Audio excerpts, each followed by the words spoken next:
In Chapter 10, we're going to talk about intellectual property, ownership, creativity, and innovation.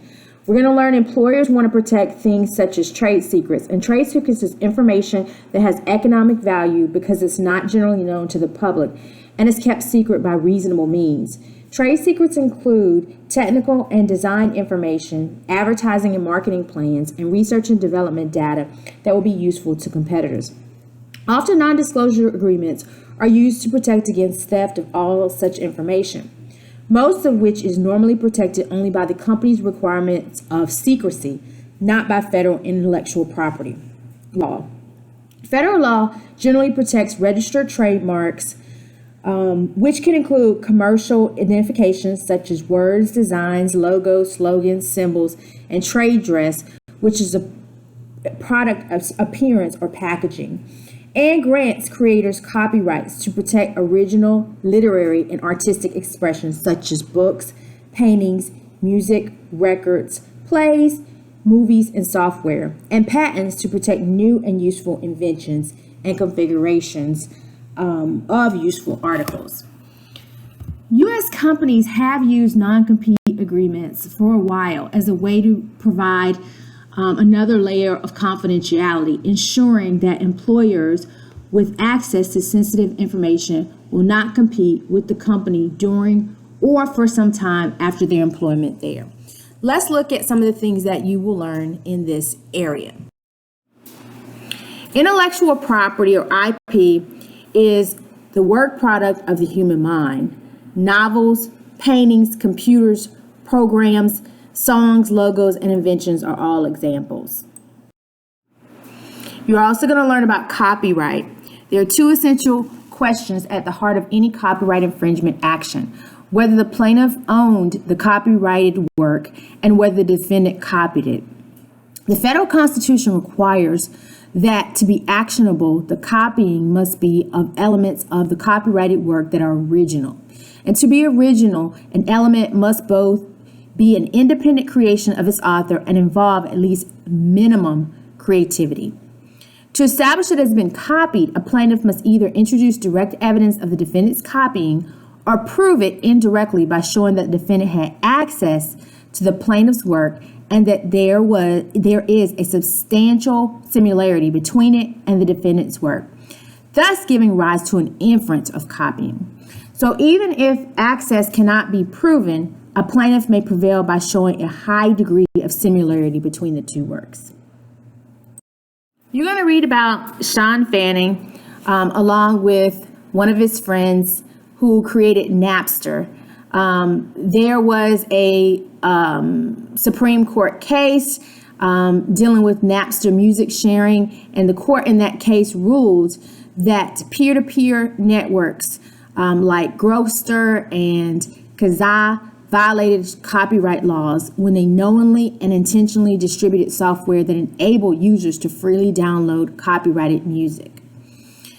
Justice Souter adopted the inducement rule for copyright, holding that one who distributes a device with the object of promoting its use to infringe copyright, as shown by clear expression or other affirmative steps taken to foster infringement, is liable for the resulting acts of infringement by third parties.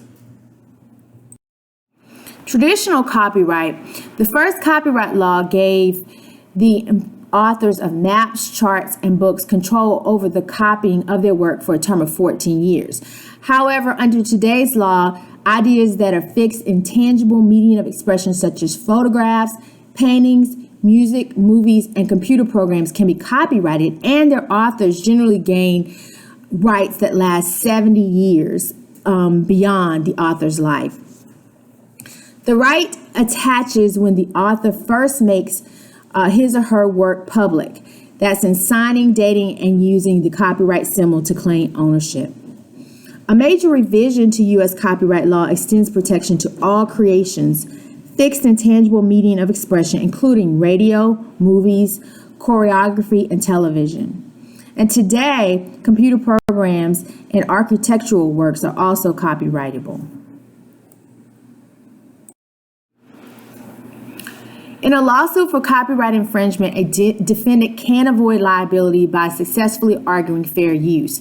This is a doctrine that allows limited use of copyrighted material without prior permission of the copyright holder. And this defense to copyright claims is based on the notion that the free flow of ideas at times requires quoting or otherwise borrowing from a copyrighted work. And this can happen, for example, when critics review books, when news reporters use video clips, or when teachers make copies of articles for classroom use. Material that is always freely usable by anyone without permission is said to be in the public domain. So free-floating ideas, as opposed to expressions that have been fixed, and governmental writings such as judicial opinions are available to anyone. And when copyrights expire, protected works are said to return to the public domain. So public domain, a material will be in a public domain if the author places it in the public domain, or if the author has not renewed the copyright, or if the copyright is expired. The Digital Millennium Copyright Act does what the industry hoped for. The law targets both pirates who circumvent digital walls and anyone who traffics in a technology primarily designed to circumvent a digital wall. So when a copyright holder notifies a service provider that it has a good faith belief that one of its postings is not authorized by the copyright owner, its agent, or the law, the provider can avoid potential liability for infringement by disabling or removing the offended content. And whoever posted the content then has the option of restoring it by sending a counter notification, which contains a statement of good faith belief that the material was removed or disabled as a result of a mistake or misidentification. The provider then has to notify the copyright holder and restore the content within 10 to 14 days unless it receives notice that the copyright holder has filed a lawsuit. A company's ownership rights to its name, logo, or to the symbol that identifies its product and services are protected by state law against unfair competition and by federal statutes. The U.S. Patent and Trademark Office will not register a mark that is confusingly similar to an existing one, or if the proposed mark is a person's name or likeness, is a geographically descriptive of the origin of goods or services, or is disparaging or offensive. The Federal Trademark Dilution Revision Act of 2006 offers additional protection to those companies whose mark has become famous, widely recognized by the general consuming public of the United States. So anyone, even a non-competitor, can be guilty of dilution if they do something that is likely to blur or tarnish a famous mark. Patents. U.S. patent law protects the rights of those who discover tools, machines, processes, and other novel, useful, and non-obvious inventions. The Supreme Court has held that a claim will be denied if it tries to patent laws of nature, natural phenomena, or abstract ideas. In fact, in 2013, the Supreme Court ruled that finding the location of a gene sequence, even though it's groundbreaking, innovative, and brilliant, is not sufficient to satisfy the requirements of patent law.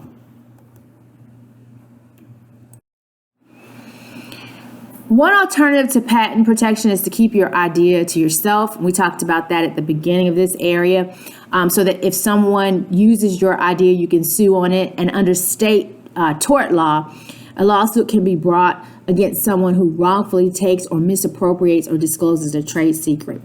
And if you do not want to go through the patent process, this is another option. So you have to maintain a near monopoly use of your trade secret.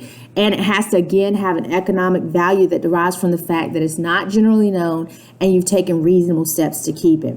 And in most states, you could sue to stop anyone who wrongfully discovers your trade secret from using it or disclosing it.